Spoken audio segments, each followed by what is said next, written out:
اجغم صاحب، لیکن عید میلاد النبی کی کوئی نماز ادا کرتا ہے اور کہتا ہے کہ فلاں جگہ فلاں وقت میں ہم 2 رکعت نماز پڑھیں گے عید میلاد النبی کی، تو پھر دینی شرعی لحاظ سے اس کا کیا حکم؟ یہ بالکل بدعت ہوگی، اس کے قریب بھی نہیں جانا چاہیے، اور رسول اللہ نے فرمایا ہے کہ میرے دین میں جس نے بھی کوئی نئی بات ایجاد کی وہ سر تسر گمراہی ہے، اور کل ضلالت فی النار، اس کا انجام جہنم ہے۔ تو اس لیے ایسی چیزوں سے بچنا چاہیے۔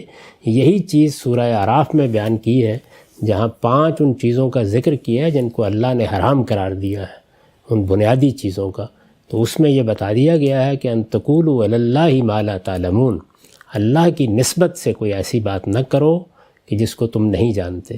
اگر کوئی نماز اس دن پڑھنا ہوتی تو اللہ کے رسول اس کو شروع کرتے، قائم کرتے۔ خود آپ کا کیا طریقہ تھا؟ اگر لوگ اس کو اختیار کریں تو کتنی پاکیزہ بات ہے کہ لوگوں نے پوچھا کہ آپ پیر کا روزہ رکھتے ہیں، تو فرمایا کہ ہاں اس دن میری پیدائش ہوئی تھی۔